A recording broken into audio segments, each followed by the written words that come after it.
You can be the toughest, badass special forces guy and have 20 combat deployments and have gone through all of this training. When your children are ripped from your lives, it is a feeling that you can never prepare for.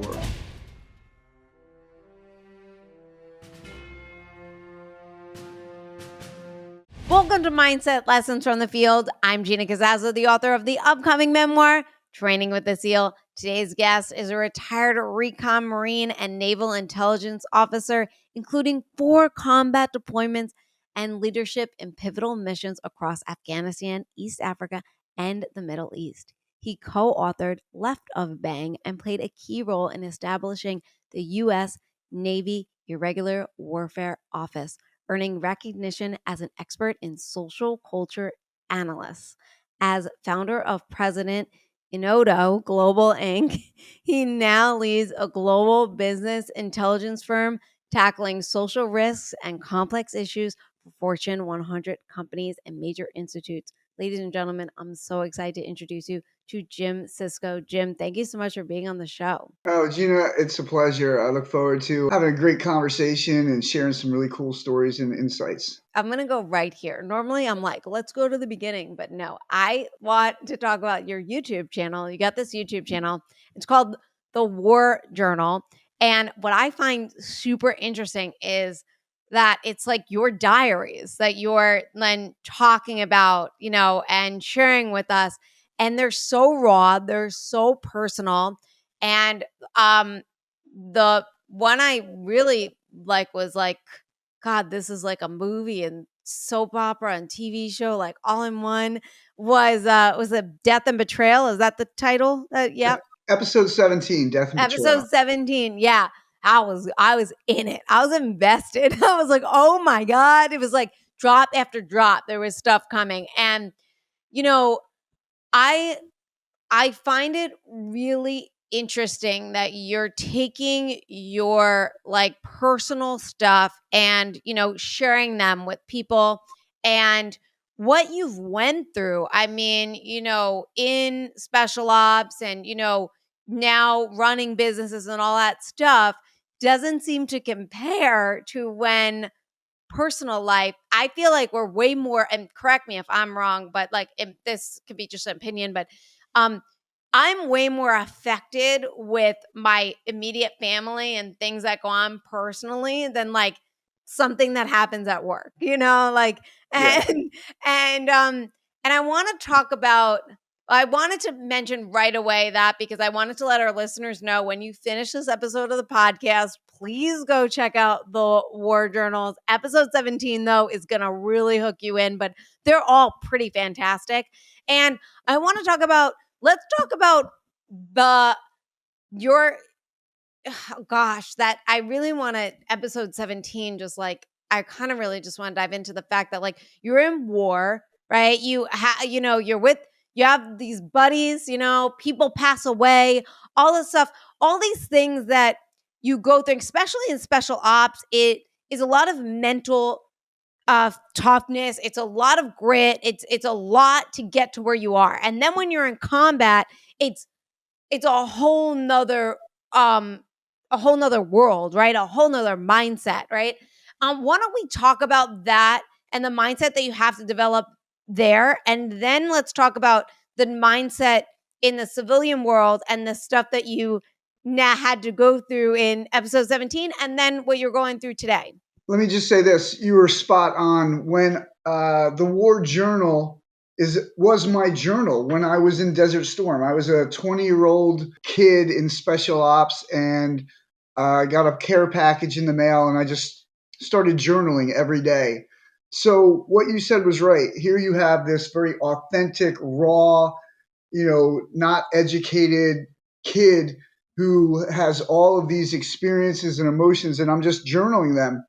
And then I, did a podcast and I shared the journal.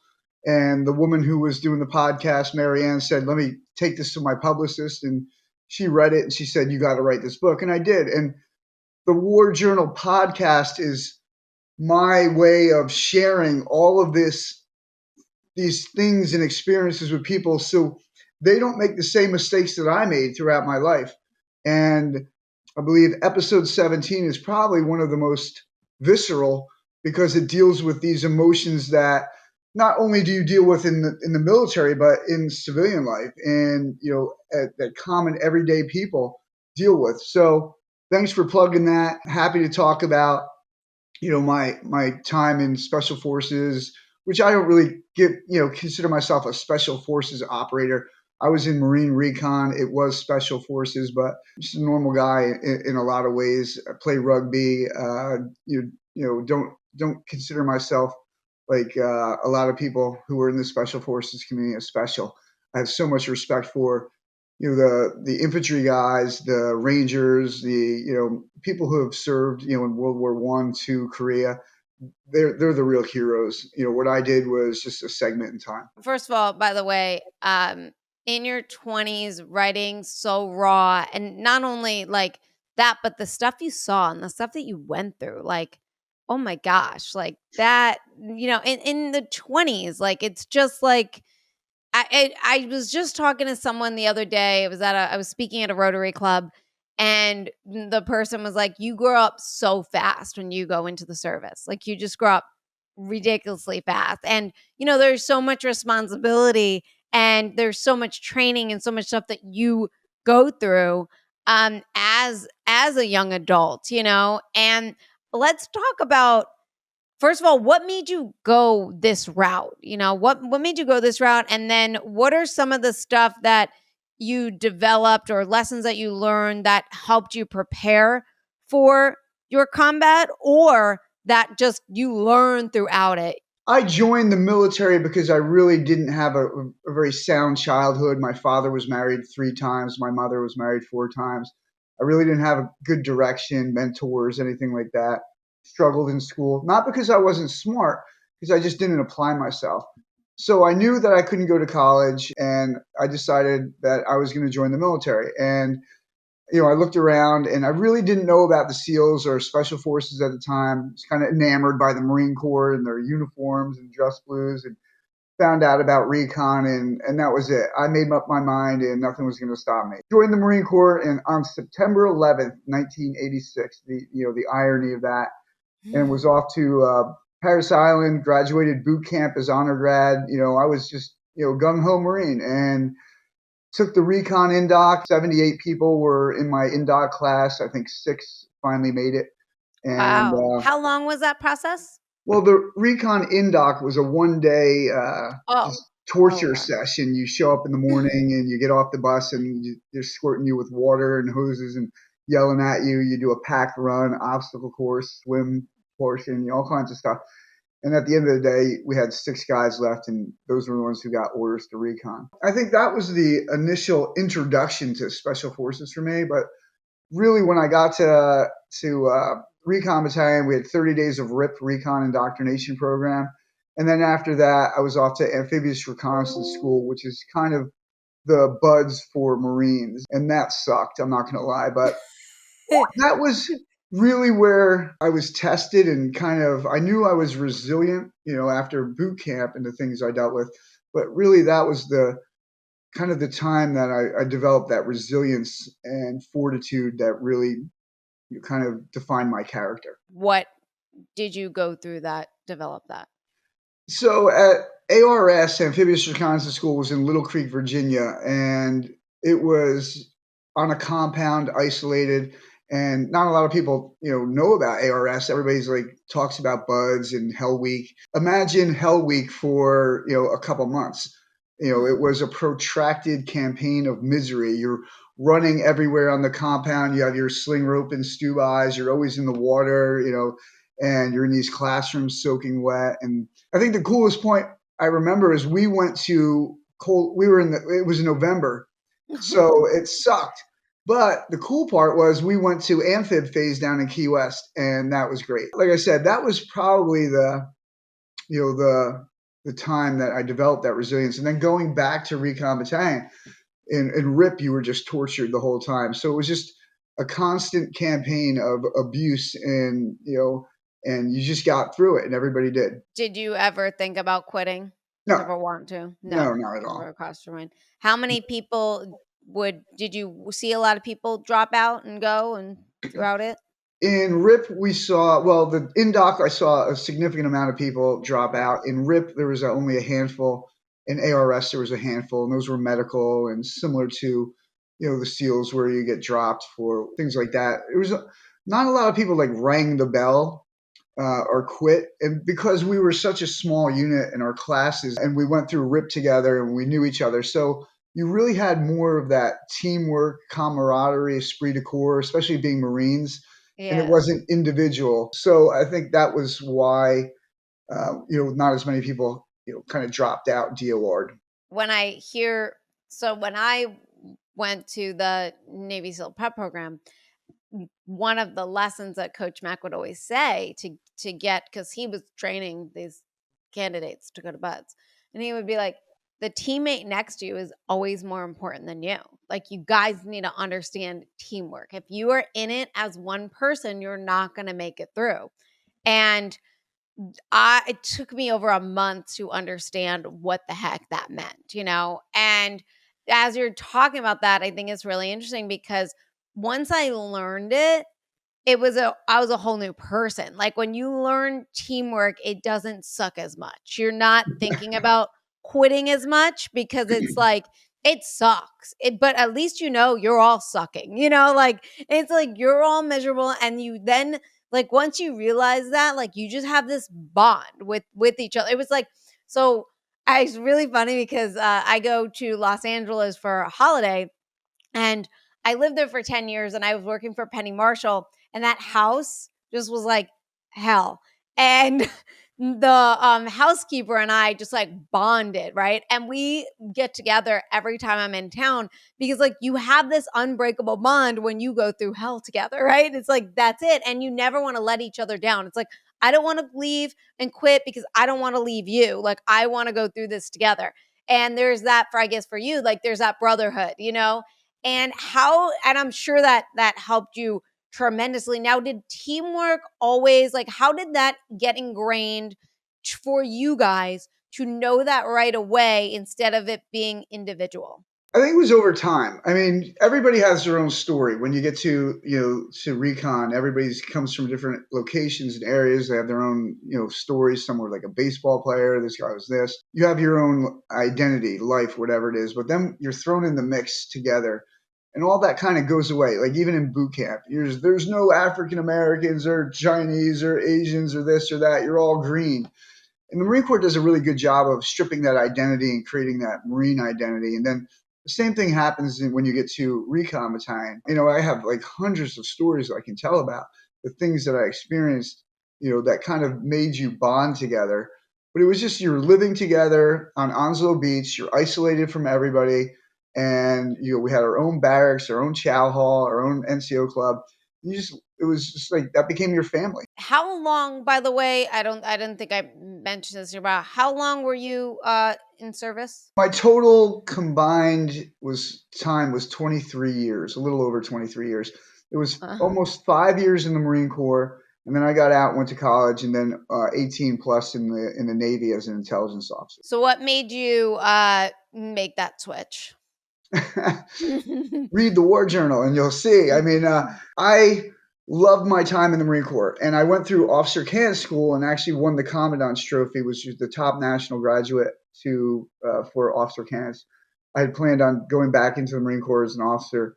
A bunch of things happened. I had a flight contract and eye test, and coincidence, I'm walking by the Navy recruiter, and he's like, "Hey, come on in. What's going on?" And I told him, and he's like, "Well, we got a spot for you in the Navy." And I'm down in Pensacola, Florida, going through Navy officer candidate school after I won the Commandant's Trophy for the Marine Corps, and that kind of set my course. And I did my first tour at a SEAL team. Really loved being there at the teams. It was like, now I'm an officer. I'm back at the teams. It was fun. I didn't have to go through buds or anything. I was just was assigned there. But that's not what I wanted to do. It wasn't me. It wasn't my identity anymore. I was a little older, probably 25, 26. Didn't want to, the allure of like tromping through the woods with all my gear and guns and stuff like that, and kicking doors down and playing with explosives. I had done that, and I didn't have the thrill. It didn't do it for me anymore. And naval intelligence was a way that I could apply what I had learned in a larger kind of scale, in a macro scale. You can kill one guy shooting him, or you can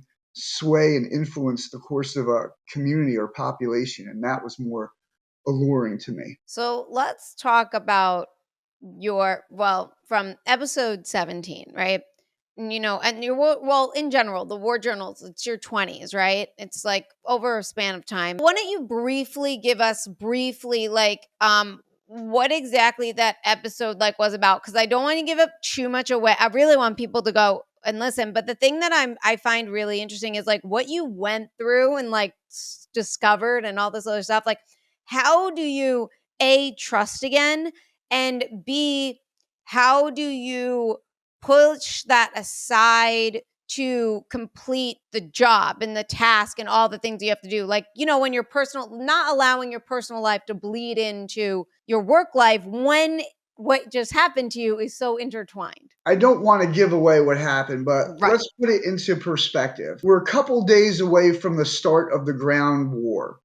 We had been doing missions up and down the border for the past month, moving every day, high tempo. And I'm bouncing around where I'm going to go. Am I going to be in a team? Am I going to be back in headquarters? What, my role.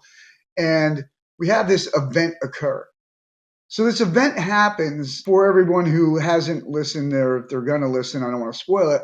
Just imagine one of the most tragic things happening to you in your life, a death of a friend or of a family member, or a sibling, and then within an hour, another tragic event of the same or greater magnitude happening. Dealing with those two things, and then the next day, you're on a team, you're in a team, and you're heading into combat. And I've spoken with a lot of people, not only military guys, but my friends. And what I did, what a lot of men do, we compartmentalized it. Mm-hmm. I put it in a box. I don't have time to deal with this. I'm going to combat. And that was the only way that I dealt with it. And it was a very effective tool that I've used throughout my life of compartmentalizing things that are very, it's a little tragic or hurtful. So that's how I was able to manage that. I have to ask this one because I am not a compartmentalizer. I don't know how to do it. I don't know how to do it. It's like something happens and it's just, I could still complete the task at hand, but that doesn't mean that I'm not thinking or, having those emotions kind of like come up, And by the way, like, what, in your life, again, I'm not going to spoil it for people, but there's also betrayal in this journal and stuff like that, right? From close friends and family and, whoever, coworkers, whatever. Like, how do you trust again after like discovering like something so hurtful from like someone betraying your trust and going to work again, because if it's, how does that work for you? You don't. I mean, at a certain level, you're not able to trust. And I knew that after my time in Desert Storm, I was changed dramatically. The way I interacted with women, my relationships with women, it took a while. And even in my marriage, I never really had that trust. So I don't think you ever recover. You find ways to deal with it. You find ways to circumvent it or kind of manage it. But I don't think and I think a lot of people struggle with that, and they turn to drugs or alcohol or whatever because they have a hard time dealing with that, and I never really spoke to anybody about it. I think a lot of people are now like very, inclined to go get a therapist and, talk to somebody or have a counselor or have a support group. That didn't exist. Remember, this is 1991, a lot different back then. Mental health issues weren't even a concern. Here's your mental health issue advice. Put some dirt on it. Rub some dirt on it. It'll be okay. There's a lot more resources today, but I don't believe in my heart that people recover from that or able to heal from that. It's like, as people talk about trauma bonding and things like that, it's just going to be a part of your identity forever. Now, did you have any vices or coping, or it was just like, I'm going to compartmentalize and move forward? Or was there any other things? Yeah, I never turned to like I didn't like taste of beer. Never drank. Was My dad was not a drinker. I mean, chewed tobacco, but that's not a really advice. I didn't really have any vices. I worked out. I loved working out. I enjoyed it, and that was my release. And I still work out every day, and that is my release. It's my happy place. I go there, I work out, I push myself. I feel the pain in my muscles, and that's my therapy. So even just like your time in the service, everything that you've done, because I also want to gravitate. I will also want to do the whole transition, when you go out of it. But I want to talk about talk to us about, like, is there a story that you have for us that this is going to help with my segue in terms of where I want to go with when life hits you personally? So I want to talk about, like, do you have a story for us in terms of, toughness or where you needed grit or resilience, where all that training and stuff like that came into place. So then I can kind of segue to the whole, personal life, when shit hits the fan. Yeah, there's like I've have a ton of like stories and moments and throughout my career, not only in the Marine Corps but in the Navy, where my resolve was tested, or physically. Or I think I'll tell you one, and I think this is episode 20 or 19 or 21 in the podcast. My first firefight.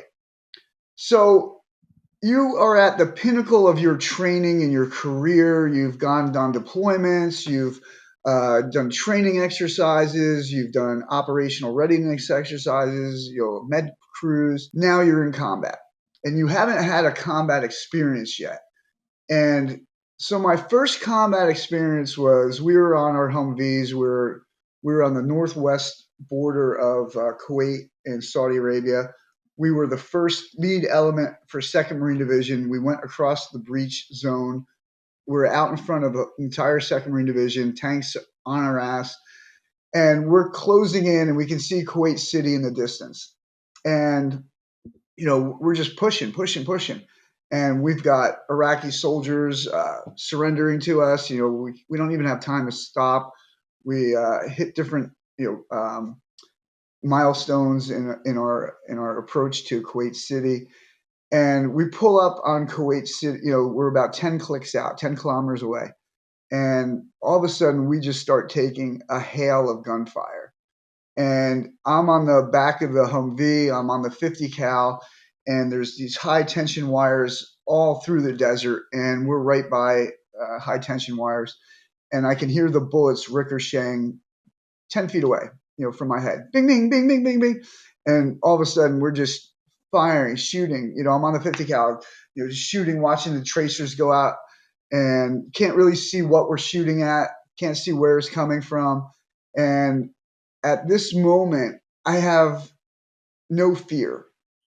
I have been training for the past 5 years of my life, or 4.5 years of my life, and instinct just took over. It was, for me, that was when I realized and I knew that I had the resilience, the fortitude, everything, and I wouldn't cower under combat or stress.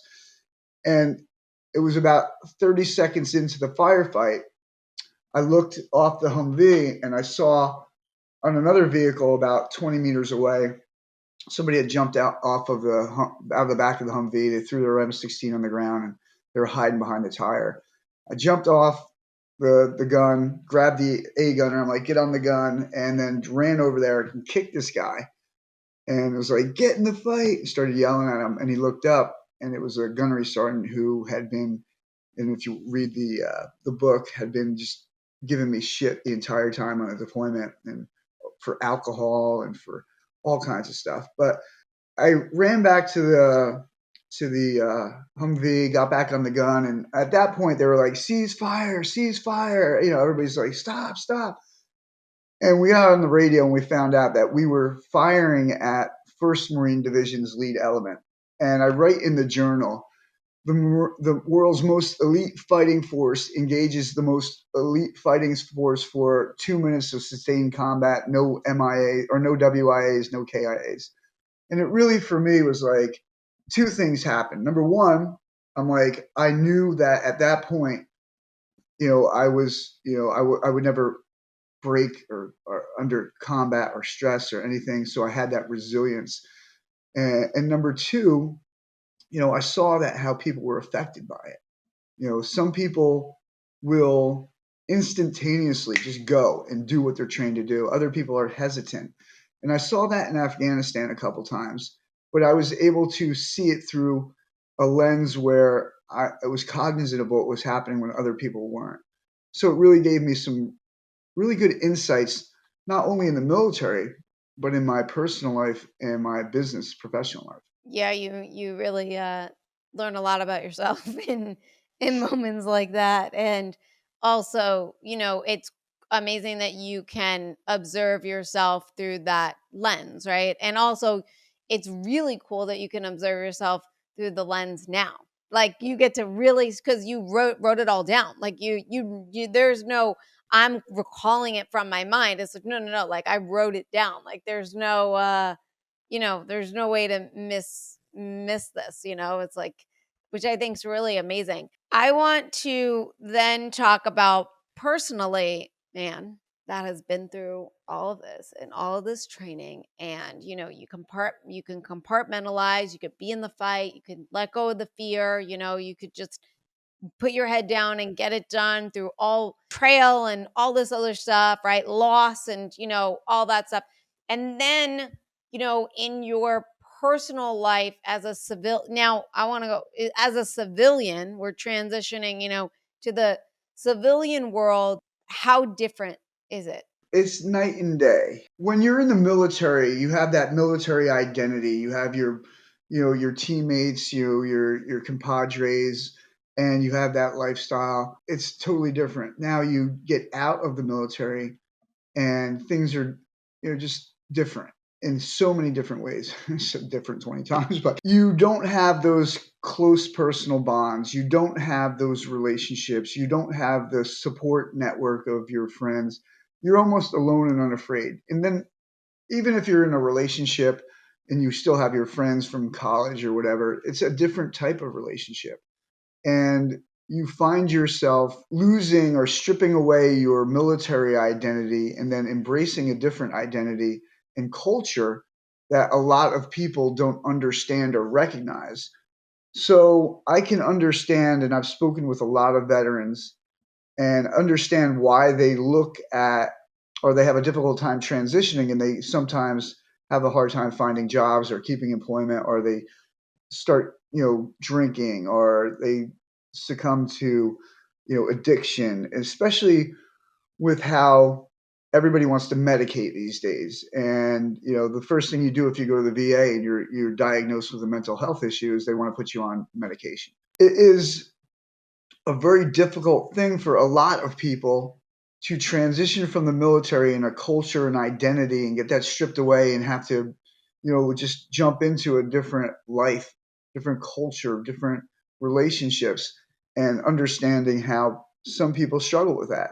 Fortunately for me, I didn't really struggle with that so much because I still had playing rugby and running triathlons and doing all the things. So my social network was more diverse and it really wasn't a singularity. That was kind of, for me, not as difficult. However, what happened later on was really probably the most challenging thing that I've ever faced in my life, including all my time in the military and 4 combat tours. We'll talk about as much as you want to divulge, but what I really like that you said when we were talking prior was like, you can prepare yourself, as you could be as mentally tough or mentally fit as you want, but when something very, very, very personal happens to you and it's a constant fight and battle, you just never prepared, right? And it eats at you and stuff like that. And I would love for you, if you can, to dive deeper into that and what exactly that means.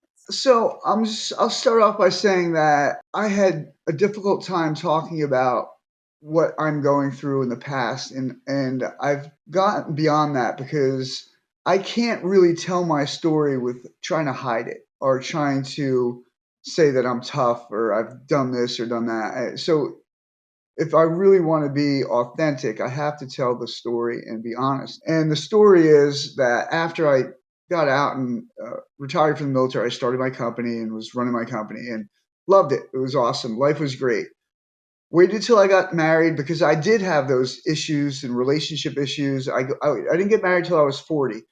And, I thought I made the right choice. Got married for all of the right reasons. My ex-wife and her family fit that construct that I was looking for, and got married and had kids, had the twins, and that was it. I was like, man, this is awesome. My identity had transformed to husband, father, and I embraced that identity and loved it. Raised my children, and then I did my third tour in Afghanistan. My ex-wife got pregnant. Wife at the time got pregnant, so we had our third child, my youngest daughter Samantha, which was a gift. Married for 11 years. I mean, everybody looked at my family and me and were like, "You are blessed. You have the house, you have the vacations, you have everything." The German Shepherd dog. I was giving news broadcasts on Fox News. I was traveling around the world with the business. Everything was awesome. Life was great. And out of nowhere, my wife at the time filed for divorce. She wasn't happy. That was a blow that I was unprepared for. But I was able to manage that. I was like, okay, I remember that I was, in the bedroom with her crying, asking to, make this work because of my childhood. And I didn't want my children coming from a separated family. Was I happy in my marriage? No. Was she? No. But did we work on it? I don't think we did. So what happened then was I love my kids and I'll never stop ever fighting for my kids. I love being a dad. I think the best role that I can play is preparing my children for life. And I love doing that, teaching them, being a part of their lives, mentoring them. I'm not their friend, I'm their dad. So what happened was the divorce was very contentious. And if I can give a piece of advice to anyone out there, if you're going through a divorce, put your personal feelings aside. If you have children, make them the sole focal point of this because your personal animosity will destroy that child's childhood, depending on their age. So my ex-wife gives me primary physical custody of the twins and keeps my youngest daughter for herself, which was totally a bad move, especially on my behalf. I took it like that. I'm like, yeah, give me the kids. I should have said no. I want all three kids, or I'm not raising two, and then you keep one. Separating the children from each other is just criminal, and it creates emotional and psychological things that were going to impact them the rest of their lives. And anyway, so I raised the twins, Ryan and Tabitha, by myself for a year. And I'm going through this legal stuff with lawyers and preparing for trial and custody and visitation. And this is probably where I can look back and say, I was totally unprepared. I don't care how many obstacle courses I've run through or how many times I've jumped in the water and the surf in Virginia Beach or North Carolina, or how many operations I've been on, for 20 days in a row out in the jungles in Central America or in the desert when I went 50 something days without a shower. I wasn't prepared for that at all. And the reason why is all of my training, it had an end state. I can go and I can kill somebody, or I can go fight somebody, or I can go do this. Here I am battling with lawyers and therapists, and I'm unprepared and not trained and not equipped and being pulled in 20 different directions. And that was probably for me one of the most difficult times leading up to what happened next. And I would advise anyone, going through this, and I talk about it in the book, education is the key, understanding things. And where you're coming from special forces or the military, it's easy because a lot of it is physical. I'm going to go do this, climb that hill, go do this. Where when you're dealing with things like what I dealt with, divorce and custody, it's more emotional and psychological. So let me get to the story, and then we can talk about, how it impacted me. And so I go to court, and I don't have a lawyer because I'm done paying an exorbitant amount of money for somebody to be a child coordinator, emailing lawyers back and forth when I can pick up the Tabitha, when I can pick up Ryan, when Samantha's coming over for visitation. And after a year, and thinking to myself, I'm raising two of my children by myself for a year. It was during COVID, homeschooling, this, that, all of these things. How could I ever be in a position where I would lose custody or not see my kids? I go to court and represent myself, which is the biggest mistake ever. If you're going through a divorce, don't represent yourself. Get a lawyer because you cannot prepare enough. Even as a businessman and intelligence officer, I got into the courtroom and it was a nightmare because, like you said, you're dealing with family, your children. You know, it's just a totally different ballgame. What happens after 2 days of trial? The judge, who, by the way, his daughter was murdered by her male college roommate, and he has a history of some of the most egregious rulings imaginable. He gives, and now remember, there's no evidence or no even allegations of abuse, neglect, drug use, alcohol use, anything. The judge gives full legal custody of all three of my children to my ex wife, who has a history of abuse and neglect, limits my visitation to 30-minute Skype calls on Sundays, makes me pay $25,000 in legal fees, go through CBT, anger management training, do a full up forensic psychological evaluation, and take a 14-week parenting course. I will share with you probably the darkest day of my life. I remember the judge issued his ruling and it was like blasphemous how he delivered it and wouldn't even look me in the eye. And I turned around and there were like 10 bailiffs standing behind me. And I was like, what's going on here? And they kind of escorted my ex-wife and the kids out of the courtroom. And I had to sit in the courtroom for about 30 minutes as they, let her out and she drove home. And I'm standing there with these bailiffs behind me. And there's no doubt in my mind that if I had intended to, I could have just gone through all 8 bailiffs. I mean, that's the anger that I had and the rage that was inside me. But I sat there just stoic and silent. I drove home and I remember bits and pieces of the drive that I just was almost in a state of shock. I did not know what had just happened. I didn't know how to process it. And I came home, my house was filled with my children's stuff, a battleship that my son and I were building together, my daughter's backpack from school that day. I didn't know what to do. I mean, I literally didn't know what to do. I mean, I can't describe the pain, the misery that I felt at that moment. And I sat in my chair in my living room and didn't know what to do for the first time in my life. My training, what am I going to do? Go pick up a gun and go do this? And I have no recourse. I was helpless. I was alone. And it was the worst day of my life. And I have been living that almost for 3.5 years. I will talk very openly about suicide ideation and suicide.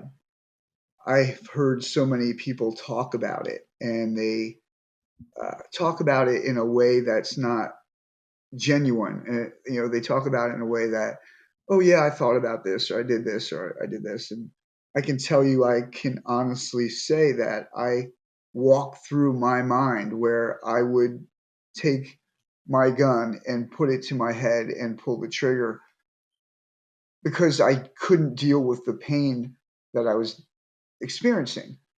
And not many people can talk about it in that way. They'll talk about it in like, oh yeah, I thought about it, I would do this. I mean, I could literally imagine myself and picture myself in doing that. I don't know how to describe the pain you feel when your children are ripped from your life. People have asked me to describe it. And when you watched episode 17, you thought to yourself, how can anyone go through that? And when you watch episode 17 and put in your mind that pain that 20-year-old Marine had felt, multiply it times 100, and you'll understand how I felt at that moment in time. So I'm sorry to take it down the dark path, but I want people to realize you can be the toughest, badass special forces guy and have 20 combat deployments and have gone through all of this training. And when your children are ripped from your lives, it is a pain that you cannot understand or describe. It is a feeling that you can never prepare for. And being hopeless and helpless, and at the same time having all of this rage and anger, it's something that I hope, number one, nobody ever has to experience for themselves. And number two, it has almost in a way made me stronger. I've taken all of this negative and I've tried to channel it to a positive if it's imaginable. I now can take this and say that I'm a 10 times stronger person than I ever was. And I am going to be a 10 times better father than I was when my children are back in my life. You said something that is really interesting. And I think that a lot of people can relate to it, not just anyone that's lost, anyone that's, unsure. Like you said, with all the training that I've done and everything, there was always an ending. It's like there's always an ending, right? With this, you don't know the ending, right? You're still in it, 3 years later, 3.5 years later. For what do you do for yourself, or what do you have for us that like where there is no ending, it's like you don't, or there is an ending, you're going to get an ending, right? But you don't know when that ending is coming, right? So how do you keep moving forward? I mean, you also not only are going through this personally, but you also are a businessman. Like you're also running companies and stuff like that. So how do you keep going? Well, let me say that this has definitely impacted me and my business and I suffered a stroke last on Veterans Day last year. I had a rugby game. I came home and went out to dinner and had a stroke. The stroke was a result of the stress. I knew that after the stroke, I had to make some changes, and I took some time away from the company and just tried to recover from the stroke. And that's really where, to answer your question, I started thinking about how am I going to fight this fight?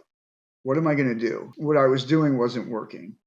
So this is where I'm talking about turning a negative into a positive.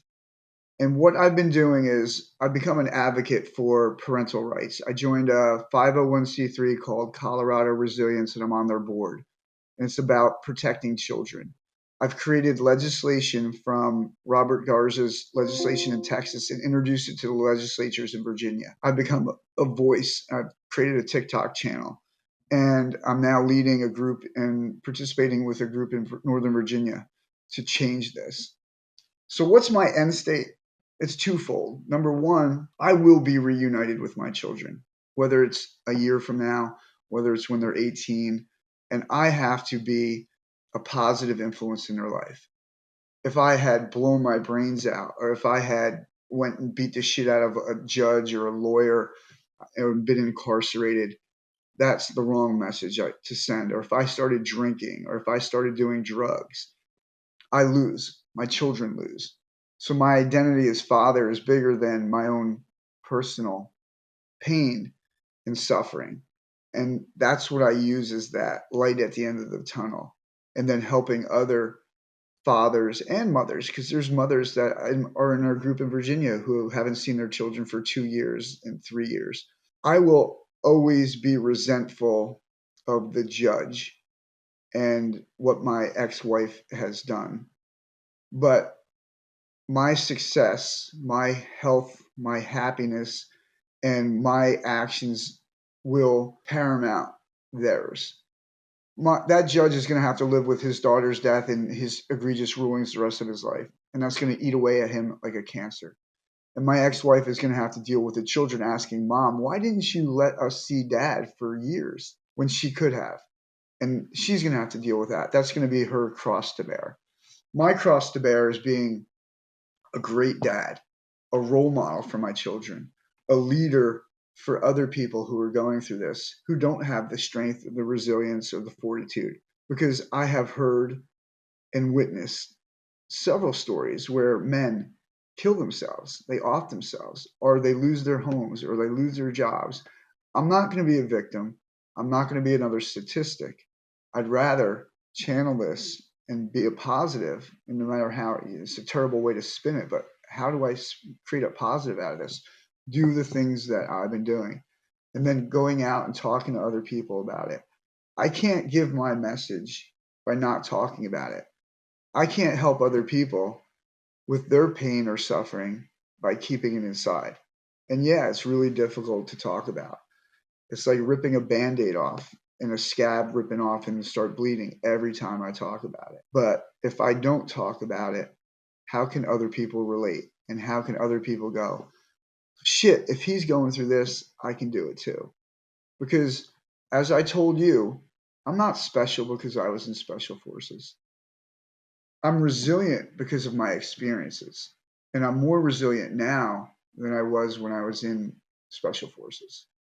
And if anybody can learn from that and gain resilience from that, it's a win. So, what do you do on a daily basis, and what can our listeners do to build that mental fitness? Because it's not so much mental toughness, it's more mental fitness. You got to be able to, like you said, like push those resentment and all that stuff aside when you're getting into court, right? Or, you had to push that anger down to not get yourself in jail, right? You have to clear your mind to be able to get to work every day and be the best role model that you can be. And also with the job that you have and what you do, it's like, people are looking to you, right? And you can't, leaders need to lead themselves, right? Before they can lead others. And you're leading yourself every single day while going through the worst thing imaginable, your kids being ripped from you day after day after day, not knowing when you're going to get them back, right? Where you don't know when the light is in sight. So what do you do on a daily to, keep healthy to keep your mental fitness healthy? So I'm consistent. Before I'm a human being. I struggle every day with things. There's great days, there's mediocre days, there's terrible days. I get a text message or email from my ex-wife and be like, "Oh, Tabitha's, has a swim meet and she can't do the Skype call tonight. We need to reschedule." And having that, this is what my time that I cherish with them, and then not having that, or my son's not on the Skype call, and she doesn't. I'm like, "Where's Ryan?" Well, he's at camp. I'm like, "What's more important, having a relationship with his father, or you sending him off to camp?" So I struggle every day, and it is a constant struggle. But what I do is I remain consistent. I get up every day and I go to the gym every day. I mean, you start the day off and on a positive note, get your blood going, and there you go. Then there's certain things that I try to do every day. If I can put one or two or three things on my list and get a win every day, it's a good day. So I set kind of like goals or milestones throughout the day. Today I'm going to email my lawyer and I'm going to do this. Today I'm going to talk to the Wyoming National Guard about the project and do this. Today I'm going to talk to the group about why, and or today I'm going to get on a call. I also help people as much as I can, and I get a just if I can help somebody, it makes me feel great. I am helping a Navy retired captain who's incarcerated in Virginia Beach Correctional Facility. He calls me every day, and I am helping him. The other day, there's this really cool guy, old guy, Rob, like in his mid 70s. He's has one leg amputated. He called me up the other night. He's like, my taxi wouldn't come. I'm like, I'll get you an Uber. And he's like, can you come pick me up? Those are the things when you realize how important your life is to other people and you start giving more than asking, you're going to live a healthy life and a more happy life. Do I struggle? Yeah, I struggle every day. But if I can do something positive for somebody else in their life, man, it's a huge win for me. And then tonight I have a Skype call with my kids, and I can't wait to talk to them. I can't wait to be their dad. I can't wait to talk about the things that my ex-wife said in court last week about how my daughter is afraid of me and how my children think that I favor my oldest daughter the most. And I'm going to tell them how much I love them and how that I love them all the same, even though they're different.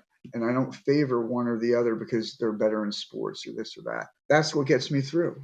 And it starts by getting up every day and going to the gym and then putting one or two things on my list that I want to accomplish.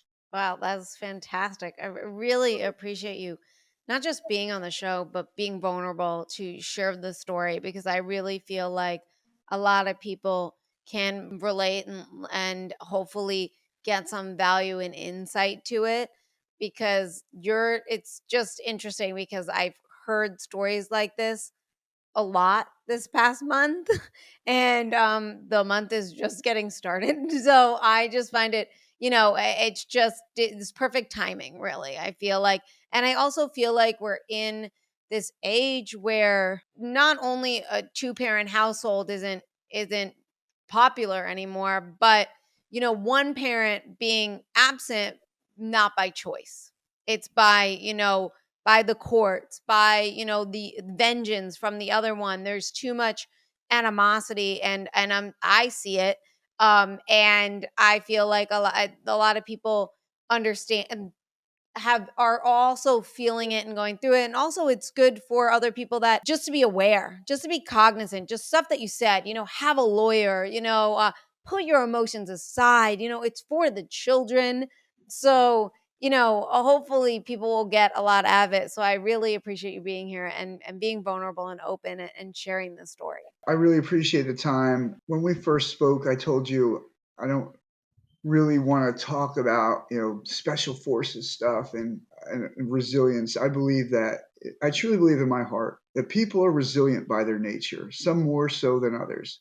And it's when they're tested that the resilience comes out. In special forces, you're tested time and time and time again, and there's these certain circumstances. And the tests that I've had, like I said, were more difficult dealing with my personal situation and the situation with my children than anything that I faced. And I see people out there like Robert Garza and Marianne Petrie, and I can go through probably a list of 40 people that have gone through and are still going through situations like mine, like Deborah Walker, who her relationship with her daughter will never be the same. It's just terrible. I don't have a word for it. If I could go fight somebody and put me in a ring, in an MMA ring, I will destroy somebody to help somebody else. But I can't. That's not a tool in my toolkit.